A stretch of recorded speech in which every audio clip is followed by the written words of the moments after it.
Mayal kafam oldu. Ala bre, sen mi bırak? Anca bre. Ay bu da... Ay bu bizimkini vurmuyor. Bizimki de. Ay yaralarımız var, kömeyli yaralara. Allah! Gaga yakışa ha? Gaga! Hani?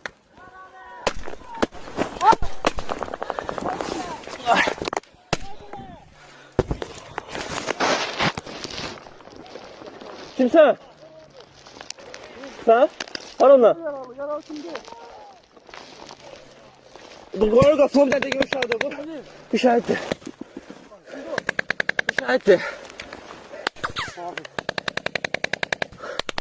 Mal kafanı şahitti, boşuna der.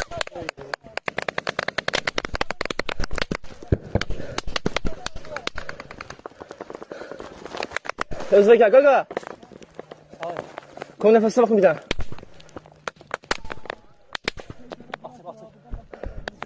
Solda bir daha, bak şu yana bak aradan da o. Terp etmiyor çok. Terp etmiyor çok, terp etmiyor. Komunu koyak buna ayıp. Sen tevada kim var? Sahi. Zorma, zorma.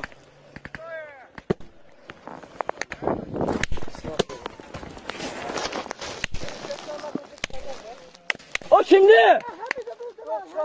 Ay bre. Arasına deyip onu. Burada da bak. Şunları kapma şahitti.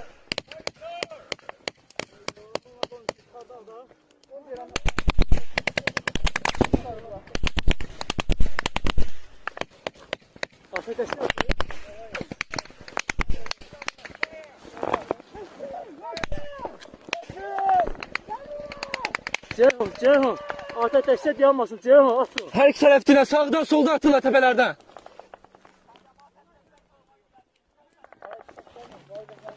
Şunları kapma şahitti. Bu da şahitti. Bu da işte gidiyorum şahitti. Sahi. Aa ona bakın yalan söbek. Aa o kimdi? Gözler sen ha? Bir daha diğer terp etme çok bir daha size. Gözler haram eder bilirsen ha? Harda. Kolunda. Bir daha diğer sabirli ol bir daha. Ha? Küreğimden çıkıyor. Bileğinden? Küreğinden gaga bir daha sabirli ol bir daha sabirli ol. Küreğinden de bunda iş yok gaga sen özü şoka salma. Mayal kafam oldu.